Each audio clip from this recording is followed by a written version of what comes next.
Hey basketball players, today I am going to be breaking down Dejounte Murray's defense and how you can play defense just like him. Okay, so in this first clip, we are going to be looking right here. And now Dejounte Murray is very good at defense. He is a straight up defender, and the other thing about him is his handwork is extremely great. Now, what we see here is he is playing against Chris Paul, and he is staying straight up, but Chris Paul wants to try and cross back the other way because Dejounte Murray is totally facing the opposite way. You want to try and attack the player in the opposite direction as to where he is facing. And he is in a very, very bad situation right now, but his hands are able to get him out of that position, and that is by reaching in and hitting that ball away from Chris Paul. Now, this is a risky move. However, if you can do this right, you can be a very deadly player. Now, I'm not saying that Dejounte Murray really wanted to force this to happen, but if you're in a situation where you're facing the total opposite way as where the player you're defending is wanting to go, you can reach your hand out, and if you can time it right, but also know where to swipe, then you are going to be in a very good situation by being able to knock that ball away and turn it into a fast break. So what we have here is Dejounte Murray playing on the hip of James Harden, and he did a very good job against James Harden as well. Now, by playing on the hip, you're really forcing that player towards his right hand in this case, and James Harden is a left-handed player. So you're really taking away his ability to shoot. And as soon as James Harden picks up that ball, we see Dejounte Murray standing straight up, hands straight up, and legs wide so that it's very hard to pass over to another player. Now, he's staying on the hip of James Harden, and something that a lot of players don't do on a dribble handoff is to poke their hand in to the dribble handoff. And when that happens, you can usually get that ball and turn it into a fast break. So if you're a player who is in a position all the time or frequently with dribble handoffs, try poking your hand in like that and trying to poke that ball away so that you can get that ball and go in for a fast break shot. Another thing that he does is he has the ability to time blocks extremely well. Now, what we have here is James Harden attacking the right side. Now, James Harden is a left-handed player, and he's going to want to try and get over towards the left side if possible. Now, this defensive player, he's going to also be trying to cut off James Harden to try and take a charge or just try to make it difficult.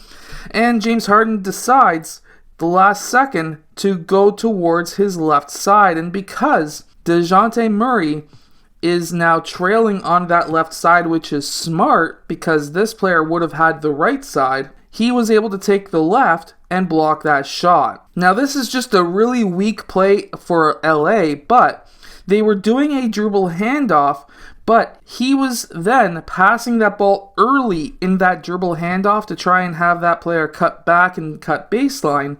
But Dejounte Murray was able to get his hand in there and go in for a fast break dunk. Now, this is something that I personally do a lot, especially now where I cannot jump as high.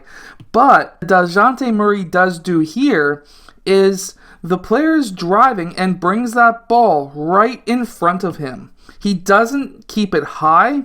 He also doesn't keep it towards his right side of his body. He puts it right in front of his body, and his arms are, even though they're slightly out, but the ball's not against his body, he's able to get that ball stripped from that driving player and eventually goes out on him. Anytime a player drives on you and he brings the ball towards his left side or in front of his body, swipe down with that arm, make sure you make contact with that ball, and I can guarantee you the referee should not be calling the foul. They do sometimes, especially if you get their arm or their hand, but if you can get your wrist to hit that ball, you're going to be very successful. So this is really good recovery defense. So the Raptors are driving the ball here, and they're going to kick that ball out to Serge Ibaka.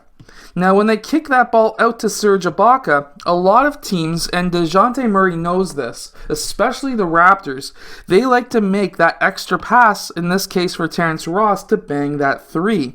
However, what he does is plays the passing lane, but stays close to Ibaka so that he can still contest the shot if the shot or the pass doesn't go through. Now, he's able to play the shot. He's also able to play the pass so that his team is able to get that turnover. Now, this is the next clip, and this is Dejounte Murray. What we have here is Corey Joseph, and he's going to be trying to dribble that ball up court. And I'm going to tell you right now, if a player in the full court does a crossover dribble in front of you, usually that ball comes pretty high off of that bounce. If you can time your pick just right by just going for that ball and bringing your arm back in time, you can pick that dribble and go in for a dunk. But you have to remember, you cannot make any contact with this player. So if this player does a quick crossover dribble in front of you, make sure you pick that ball by sticking your arm in quickly where that ball is going to be bouncing back up, and then move out of the way, and then you'll have that dunk. This also works at half court as well. As we can see here, he crosses over that ball, and it goes super high. And he keeps it away from his body. He's not keeping it close to his body. What he should have done here was keep it roughly shoulder height, so that now he has the pushing motion to be able to push that ball. Instead, now he's pulling the ball, and that for one does slow you down, but as a defensive player, if you can notice that that ball is far out on his crossover, you can pick it quite easily, and then you can go in for that dunk. Now, in my last clip, you have to notice as a defensive specialist that if the center of the other team or a big man on the other team gets that defensive rebound, what you need to do is to cover the outlet player, because usually he is not going to be dribbling it down court. So in this case, you can stick with that outlet player, and because of that, if you can stick with them, you can then pick off the pass, or as soon as that player catches the ball and it's away from his body like it is here, you can pick it and then go in for your own layup or dunk. I hope that this video has helped you become a better player on defense. If it has, hit that like button and subscribe, and I will see you guys again next time.